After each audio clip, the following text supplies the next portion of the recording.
우리 하나님께서 주신 효에 대한 부분을 신명기 5장에서 찾아보도록 하겠습니다. 요즘은 이제 부모님에 대한 어떤 공경, 효의 도리, 장유 유서 등등의 좋은 어떤 미품들은 많이 지금 이제 사라지고 있습니다.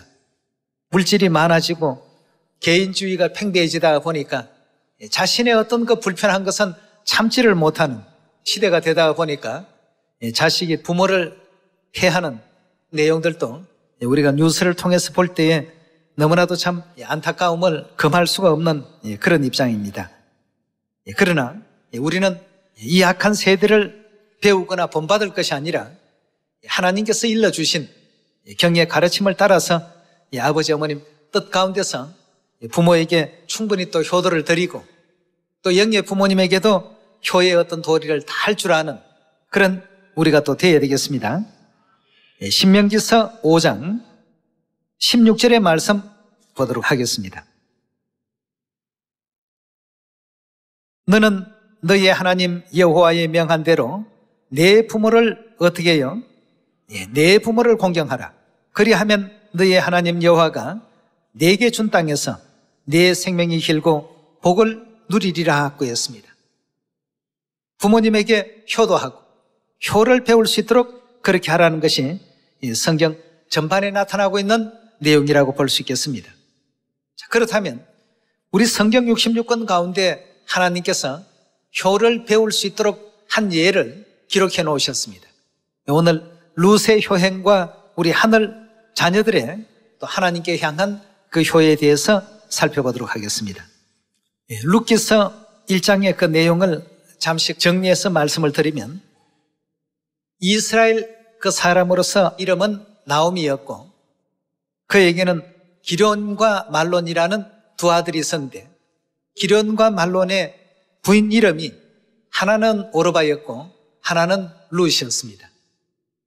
그 일가족이 모압 지방에서 살다가 여러 가지 그 어려움을 겪고 흉년이 이제 들어서 결국 고향 이스라엘로 다시금 이제 돌아오게 됩니다. 베들레헴 출신들이었는데요.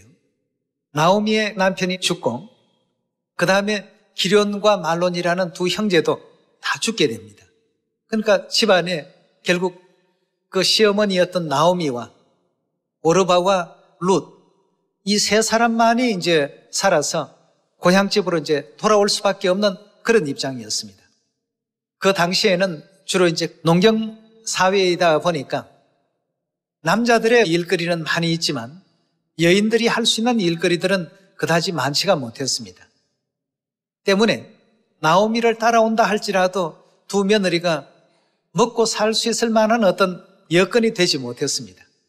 또 젊은 두 며느리를 그냥 이렇게 데리고 산다는 것이 시어머니로서도 미안한 어떤 마음이 들었기 때문에 내 고향집으로 돌아가서 재혼을 하든지 해서 내 남은 인생을 보람되게 또 외롭지 않게 지내라고 하면서 두 며느리를 고향으로 이제 돌려보내려고 합니다.